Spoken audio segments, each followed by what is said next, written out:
This video is going to show what feminism did to the world, especially to the black community. This was only in 1986. And even in 1986, you can see these women have the same exact mannerisms as the women of today. Keep in mind, Jim Crow laws was just abolished maybe 20 years before this. So about a generation before that. And now when we look at this video, we're going to be able to see the progression that happened to today. Raise your hand if you're married.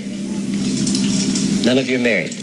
Raise your hand if you would like to be married to your baby's father. One. The rest of you who don't plan to get married, why don't you plan to get married? I'd like to know that. You already have your child to think about, and then a whole family to care for. You know, it's a lot of responsibility, and then you don't want the commitments. I wouldn't want no man holding me down because I think I can make it as a single parent. But don't you think you might need help in raising that baby from a man? Not really. So you'll lay down to have a baby with a guy, but you don't think he should be there in the child's life. And this is the selfishness that they pushed onto women, because it's not even only about you as the woman, it would be also about the child. So the question should have been, do you think your child needs a father? Which is exactly what she's about to get into right now. I didn't have a father. My father wasn't in the home, so, you know, it really, male figures are not substantially important in the family. So your father was not there in your life, so therefore you want your kid to have the same demise that you have. And then when you push these women, keep in mind, this was the government that did this.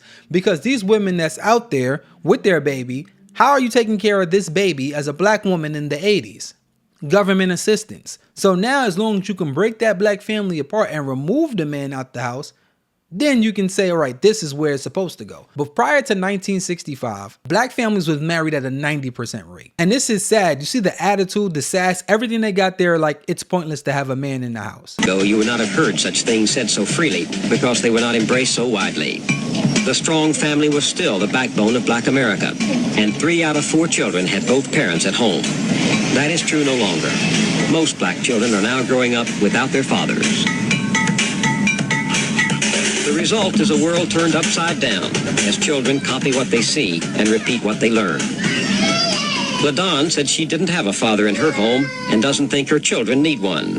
She's not unusual. Half the black families today are headed only by a woman. Florinda said she could make it on her own as a single parent. She has never been married and is raising her daughter without a man's help. She's not unusual. Today, nearly 60% of all black children are born out of... And now that number is pushing 80+%. When you push men down and say that they are not needed and you treat them like they're less than, these things tend to happen. And this will show in this clip right here where they were asked a simple question about men, and you should see how they reacted to it. Going viral online of a dozen women being asked the following question: do we need men? Most answered very quickly, no.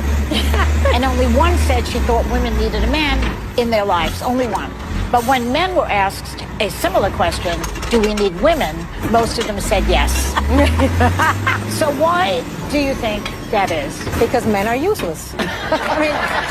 The sad part is this is after they are sitting down on chairs that men either built, manufactured, whatever it is, and put there and delivered there. The couches, the mics, everything that they're using in their existence today, the water that they shower with had everything to do with men. The plumbing that they have in their house, the electrical that they have in their house, every single thing down to the clothes that they have on their back was majority men. And this is what's giving a lot of women so much entitlement that they can make videos like this and feel that they're obligated to whatever a man has. And if he doesn't give whatever she wants, then something is wrong with him. Now, hear this woman talk about this trend that's happening right now. So it's a challenge going around on TikTok right now where baby mothers is calling their baby fathers and they're asking them for $50 to see what the baby father's going to say.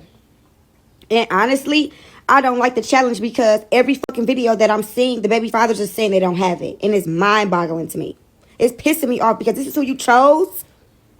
This is who you picked. I don't have any kids, but I just feel like if I did and I was to call my baby father $50, he would think something is wrong. He'd be like, are you okay? That's all you need is $50? We are fucking doomed. I can't. Oh, it's pissing me off. I'm so tired of the challenge. She can't fathom the fact and don't understand that me saying I don't have $50 is me saying I don't have $50 for you. If I'm taking care of the kid and we're splitting our kid and you just randomly want $50 and we're not even together, what the hell am I giving? In fact, you don't even need to have the kid. You just need to give the kid to me if that's the case, if you do not have $50. A lot of the times men are just nice. No, I'm not giving you $50. Just say, no, I don't got it. So therefore, let's just leave it at that. And then this is also not the flex that they think it is, because you're now sleeping with a man. Let's say if that was true and you just wanted to go half and half on something for the kid and he doesn't have $50. That shows so much on you.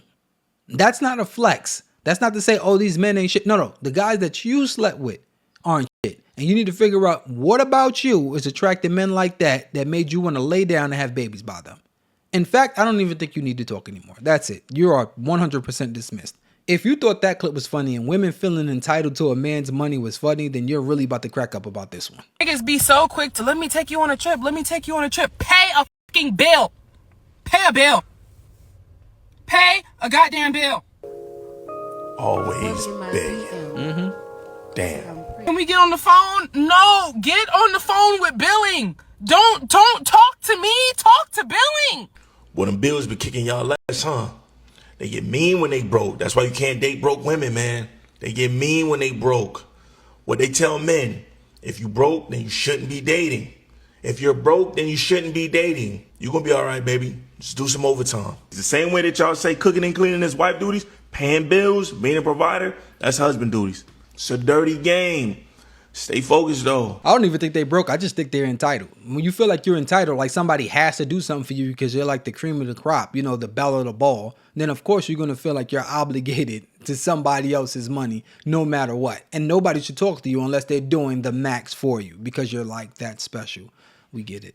But it's better to always just stay calm because they will end up just like this woman here. I've got the athlete that I hang out with. I've got the spirit that I pray with. You know, I've got the person that's adventurous that I travel with. So it's more lifestyle than it is the sexual connection for me. It's more like I'm not in a relationship, so I have more than one man I spend time with. So whatever you don't get over here, you can get here. Yeah. Now my heart and my soul is actually monogamous. Okay. But what the fuck are you talking about? Any villain in any cartoon looks like this. And their hair always goes up in the air, or they always have some type of head garment that goes up in the air. So this right here is a villain. But to say that your soul is monogamous, but then you have this guy for this thing, and this guy for this thing, and this guy for this thing, unless you think they're all going to fuse up and become one person, I don't really understand that at all. For you to be, this is Jodie's mother from Baby Boy. For you to be, I don't even know how old she is. She got to be every bit of 50 something, minimum. And talking about dating and this guy for this, that means your life was a failure. That means you failed at dating, especially if you're saying your soul was monogamous or is monogamous, whatever that even means. You failed at dating. And instead of you getting up and realize that you failed at dating and telling people the mistakes you made and being honest with young women like, I wish I would have done this, you try to make yourself feel better to say, oh no, I'm doing this and I'm choosing that and that and that. No, you're settling for that and that and that because that's what all the men want you for. This man is a cornball. He likes to spend money on women, so you can go on dates with him. He's a cornball, and you don't really like him, but he does fill that void of you wanting to go on dates. This other one, just like Melvin did in Baby Boy, where he done was in the kitchen butt naked cooking eggs, and he could throw you in the air. That's what you got this guy for. That's the Melvin. He could throw you in the air. That's what you want him for. And then you got this other guy that you can just go out with. He gonna take you everywhere and he gonna validate you and he might buy you some gifts. You have to basically create the man that you want because the man that you want don't want you. I don't see how a man that can be successful, especially in her caliber, these men that are millionaires or multimillionaires, whatever it is, that wants an older woman that has different men and comfortable with having different men around her. Men don't really ask for much. One thing that they do ask for is for a woman to not be a hooker. That's it. That's like the main thing on the menu. Just, all right, just don't be a hooker. They'll take annoying. You could beat them. You could do all kind of stuff to a man. The main thing that they're concerned about is don't be a hooker. And you went and just been a hooker.